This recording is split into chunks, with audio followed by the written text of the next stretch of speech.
Hello guys, நம்ம பார்க்குற topic time of supply of service. ஓகேங்க, நம்ம ப்ரீவியஸ் வீடியோ பார்த்தீங்கன்னா டைம் ஆஃப் சப்ளை குட்ஸ் பார்த்துருப்போம். இப்போ சர்வீஸ் பார்க்க போகிறோம். சரி, வாங்க வீடியோ போகலாம். ஃபர்ஸ்ட் பார்த்தீங்கன்னா அந்த time of supply of service பார்த்தீங்கன்னா இது எதுக்கு எழுது பார்த்தா இது க்ரூஷியல் ஃபேக்டர் நம்ம சொல்லலாம். இது வந்து நம்ம ஜிஎஸ்டி ஆக்ட் எழுதாவது. ஓகேங்களா, ஸோ வந்து liable to pay GST supply of service. அதாவது நம்ம ஒரு சர்வீஸ் கொடுக்கும்போது அதுக்கு பே வேண்டிய டேக்ஸ். ஓகேங்களா, நம்ம கொடுக்குற சர்வீஸ் நமக்கு டேக்ஸ் பே பண்ணுவீங்களா, ஸோ அந்த டேக்ஸ் எப்போ கட்டணும்னு கால்குலேட் பண்ணுறது தான் டைம் ஆஃப் சப்ளை சர்வீஸ் நம்ம பார்க்கலாம். ஓகேங்களா, ஸோ இது வந்து எதில் வந்து இந்த அவுட்லைன் பண்ணியிருக்காங்க, எதில் வந்து எந்த லாவில் வந்து சொல்லியிருக்காங்க பார்த்தீங்கன்னா, ஸோ அவுட்லைன் செக்ஷன் 13 இந்த சிஜிஎஸ்டி ஆக்ட் 2017 2017 சிஜிஎஸ்டி ஆக்ட் கீழே வந்து பார்த்தீங்கன்னா எப்போ எந்த டைமில் வந்து பார்த்தீங்கன்னா ஒரு பொருள் அது ஒரு சர்வீஸ் நீங்கள் கொடுத்துருந்தீங்கன்னா அந்த சர்வீஸுக்கு டேக்ஸ் கட்டணும்னு சொல்லிட்டு பார்க்க போகிறோம். ஓகேங்களா, ஸோ ஃபஸ்ட் வந்து பார்த்தீங்கன்னா time of supply service first date of issue of invoice. ஓகேங்களா, so date of issue invoice பார்த்தீங்கன்னா அந்த இன்வைஸ் எப்போ ப்ரொவைட் பண்ணுறாங்களோ அந்த பேசிஸில் வந்து பார்த்தீங்கன்னா அந்த டைம் ஆஃப் சப்ளை சர்வீஸ் கண்டுபிடிப்பாங்க. கண்டுபிடிச்ச டைம் ஆஃப் சப்ளை சர்வீஸ் வந்து எதனால் கண்டுபிடிப்பாங்க பார்த்தீங்கன்னா அவங்க வந்து என்றைக்கு எந்த மந்தில் அந்த டேக்ஸை பே பண்ணணும். ஃபார் எக்ஸாம்பிள் இப்போ ஒரு சர்வீஸ் கொடுக்குறாங்கன்னு வச்சுக்கோங்களேன். இப்போ வந்து ஜனவரி 30 கொடுக்குறாங்க. அதுக்கு வந்து பார்த்திங்கன்னா பில்லு வந்து பார்த்திங்கன்னா ஜனவரி 30 கொடுத்துட்டாங்கன்னா அது அந்த மாதத்தில் வரும். இன்கேஸ் அவங்க வந்து ஜனவரி 30 அடுத்தது February 1 அதுமாதிரி அந்த மந்த் எண்டுக்கு அப்புறம் அடுத்த மாதம் கொடுத்தாங்கன்னா அந்த டைமில் வந்து இந்த ஜிஎஸ்டி எப்போ பே பண்ண சொல்லிட்டு இஷ்யூ வருவீங்களா.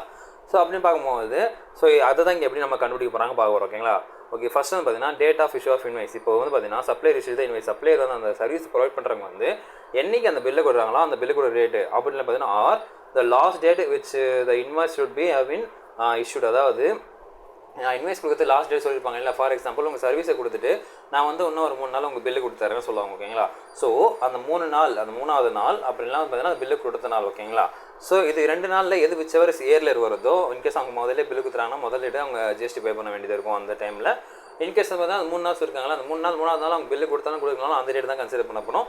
ஸோ அந்த ரேட்டில் வந்து பார்த்தீங்கன்னா அந்த ஜிஎஸ்டி ஃபைல் பண்ணணும். ஓகேங்களா, விச் மீன்ஸ் நெக்ஸ்ட் மந்த்தாக இருந்தாலும் சரி இந்த மந்த்தாக சரி. ஓகேங்களா, அதுவே வந்து date of issue of invoice இந்த பேசிஸில் வந்து பார்த்தீங்கன்னா ஃபஸ்ட் வந்து பார்த்தீங்கன்னா நமக்கு இந்த டைம் ஆஃப் சப்ளை சர்வீஸ் கண்டுபிடிக்கும். ஓகேங்களா, நெக்ஸ்ட் பார்த்தீங்கன்னா date of receipt of payment. So date of receipt of payment பார்த்தீங்கன்னா ஸோ பேமெண்ட் வந்து ரிசீவ் பை த சப்ளையர். எப்போ வந்து அந்த கொடுத்த சர்வீஸுக்கு அவர் அந்த பேமெண்ட் ரிசீவ் பண்ணுறாரோ அந்த ரிசீவ் பண்ண பேமெண்ட் அந்த டேட்டு. அப்படி இல்லை பார்த்தீங்கன்னா பார்த்தீங்கன்னா பேமெண்ட் என்டர் இந்த book of accounts of supplier. In case பார்த்தீங்கன்னா அந்த புக் ஆஃப் சப்ளையரில் வந்து பார்த்தீங்கன்னா அந்த சப்ளையர் வச்சிருக்காங்களா அவரோட புக்ஸ். ஓகேங்களா, அக்கௌண்ட்ஸு.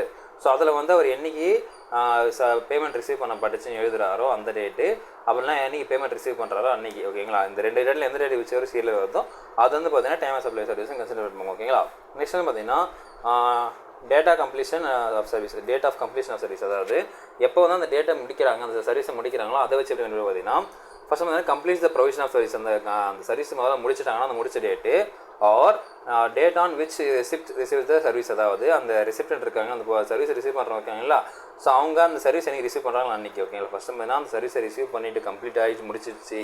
ஓகேங்களா, அந்த டேட்டு. இன்னொன்று வந்து பார்த்தீங்கன்னா அந்த ரெசிப்டன்ட் வந்து எப்போ அந்த சர்வீஸை ரிசீவ் பண்ணுறாங்களோ அந்த டேட்டு. அப்படின்னு பார்த்தீங்கன்னா ரிசீவ் த சர்வீஸ்.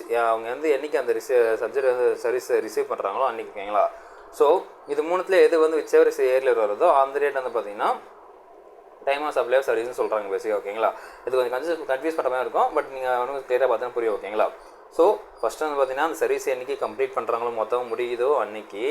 அப்படிலாம் பார்த்தீங்கன்னா date on which receive the service. அந்த ரெசிப்ட் சர்வீஸ் அந்த என்றைக்கு ரிசீவ் பண்ணுறாங்களோ அன்றைக்கி. அப்படின்னு பார்த்தீங்கன்னா அந்த date which receipt should have received the service. ஓகேங்களா, அந்த சர்வீஸ் நீங்கள் ரிசீவ் பண்ணுறாங்க சொல்லியிருக்காங்களோ அந்த டேட். ஓகேங்களா, இது விச்சவர் ஏர்லியர் வருதோ அது வந்து பார்த்தீங்கன்னா நமக்கு இந்த date of completion of services கீழே டைம் ஆஃப் சப்ளை சர்வீஸ் கண்டுபிடித்து இந்த பயன்படுத்தும். ஓகேங்களா, ஸோ சம் ஸ்பெஷல் கேசஸ். இதில் என்ன ஸ்பெஷல் கேஸ் இருக்குன்னு பார்த்தீங்கன்னா நம்ம கூட்ஸ் பார்த்த மாதிரி அதே மாதிரி தான். ஓகேங்களா, so continuous supply of services. In case வந்து பார்த்தீங்கன்னா நான் ஒரு 3 months உங்களுக்கு சர்வீஸ் கொடுக்குறேன், நீங்கள் அப்புறம் எனக்கு பில்லு பேமெண்ட் கொடுத்து சொல்லிடுவாங்களா. ஸோ அது மாதிரி சர்வீஸ் பண்ணணும் பார்த்தீங்கன்னா கண்டினியூஸ் சப்ளை ஆஃப் சர்வீஸ் கொடுத்துட்டே இருக்கும்போது அவங்க வந்து நான் இந்த டேட்டில் இவ்வளோ சப்ளை கொடுத்துருக்கேன், இவ்வளோ நீங்கள் யூஸ் பண்ணிக்கிங்க சர்வீஸை சொல்லி நம்ம லிஸ்ட்டு கொடுக்கும்போது அந்த ஈச் ஸ்டேட்மெண்ட் என்றைக்கு ஸ்டேட்மெண்ட் வருங்களோ அந்த டேட்டு. அப்படிலாம் பார்த்தீங்கன்னா எந்த பேமெண்ட் வந்து பண்ணுறாங்களோ அந்த டேட். ஓகேங்களா, so which ever is earlier அது வந்து பார்த்தீங்கன்னா அந்த டேட் வந்து பார்த்தீங்கன்னா டைம் ஆஃப் சப்ளை ஆஃப் சர்வீஸை கணக்கு எடுத்துக்கொள்ளப்படும். ஓகேங்களா, நெக்ஸ்ட் பார்த்தீங்கன்னா ரிவர்ஸ் சார்ஜ் மெக்கானிசம் ஆர்சிஎம் சொல்லுவாங்க. ஓகேங்களா, ஸோ ரிவர்ஸ் சார்ஜ் மெக்கானிசம் பொறுத்த வரைக்கும் பார்த்தீங்கன்னா ஒரு பொருளை வந்து வாங்குறவங்க ஜிஎஸ்டி ரிஜிஸ்டர் பண்ணிப்பாங்க. அந்த பொருளை வந்து விற்பாங்க. சப்ளையர் வந்து ரிஜிஸ்டர் பண்ணிக்க மாட்டாங்க. அந்த பொருள் ரிசீவ் பண்ணுற ரெசிப்டண்ட்டாக ஜிஎஸ்டி ரிசீவ் பண்ணிடுவாங்க. ஓகேங்களா, ஜிஎஸ்டி வந்து ரிஜிஸ்டர் பண்ணி வச்சிருப்பாங்க. இந்த டைம் வந்து பார்த்தீங்கன்னா ரெசிப்டன்ட் வந்து சப்ளையர்கிட்ட வந்து ஜிஎஸ்டி கலெக்ட் பண்ணிவிட்டு அவர் பே பண்ணுவாங்க. ஓகேங்களா, ஸோ அதான் ரிவர்ஸ் சார்ஜ் மெக்கானிசம். ஸோ இந்த ரிவர்ஸ் சார்ஜ் மெக்கானிசம் பார்த்தீங்கன்னா date of receipt of service. அந்த சர்வீஸ் அன்றைக்கி அவர் ரிசீவ் பண்ணுறாரோ அந்த டேட்டு. ஓகேங்களா, date of receipt of service என்றைக்கு அந்த சர்வீஸ் ரிசீவ் பண்ணுறாரோ அன்றைக்கி. அப்படின்னு பார்த்தீங்கன்னா or which payment is made. Payment வந்து என்றைக்கு யார் பேமெண்ட் பண்ணுறாங்களோ, அதாவது ரிசிப்ட் வந்து சப்ளையருக்கு காசு கொடுப்பாங்களா, அது வந்து என்றைக்கு மீட் பண்ணுறாங்களோ அன்றைக்கி விச்சவர் சேர் இதில் எது வந்து ஏர்லியராக வருதோ அது வந்து பார்த்திங்கன்னா இந்த டைம் ஆஃப் சப்ளை சர்வீஸை கணக்கு எடுத்து போனாங்க. ஓகேங்களா. நெக்ஸ்ட் பார்த்தீங்கன்னா no payment or no invoice. In case வந்து 2 பேர் சர்வீஸ் வச்சுருக்காங்கன்னு வச்சுங்களேன். ஃபார் எக்ஸாம்பிள் ஒருத்தவங்க வந்து டிரான்ஸ்போர்ட் கம்பெனி வச்சுருக்காங்க, இன்னொருத்தவங்க வந்து பார்த்திங்கன்னா எதனா ஒரு ஃபார் எக்ஸாம்பிள் இன்டர்நெட் ப்ரொவைடர் வச்சுங்க. ஸோ நெட் கனெக்ஷன் வச்சு 2மே சர்வீஸ்க்கு தான் வரும். ஓகேங்களா.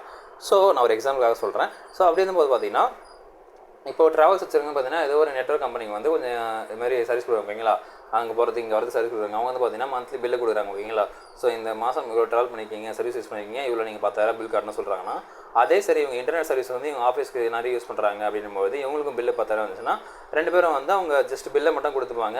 அந்த இடத்துல மணி இன்வால்வ் ஆகுது. ஓகேங்களா. ஒன்லி இன்வெஸ்ட்மெண்ட் தான் இன்வால்வ் ஆகும். அவங்க வந்து பட் டேக்ஸ் ஜிஎஸ்டி பே பண்ணுவாங்க இல்லைங்களா.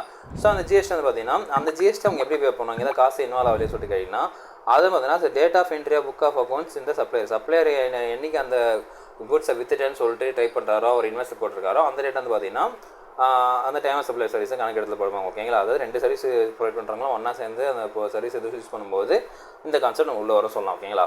இன்கேஸ் வந்து பார்த்தீங்கன்னா date of entry of book of accounts in case வந்து பார்த்தீங்கன்னா இப்போ மேலே சொன்னால் நம்ம எதுக்குமே அது ஒத்து வரல, இது டிஃப்ரெண்ட்டாக பார்த்தீங்கன்னா so time of supply service எப்படி வந்து பார்த்தீங்கன்னா அந்த date of entry of book of accounts of supplier, அதாவது சப்ளையரோட புக் ஆஃப் அக்கௌண்ட்ஸில் என்றைக்கு நான் சேல் பண்ணியிருக்கேன், என்றைக்கு நான் விற்க போகிற சொல்லிட்டே இருக்குதோ அன்றைக்கி தான் வந்து பார்த்தீங்கன்னா டைம் ஆஃப் சப்ளை சர்வீஸ் கண்டுபிடிக்கப்படும். ஓகேங்களா. ஸோ இதுதாங்க இந்த வீடியோ உங்களுக்கு பிடிச்சிருக்கும் புரிஞ்சிருக்குன்னு நினைக்கிறேன். நம்ம அடுத்த வீடியோவில் மீட் பண்ணுவோம். அதை வீடியோ பெறுவது உங்கள் பாலா.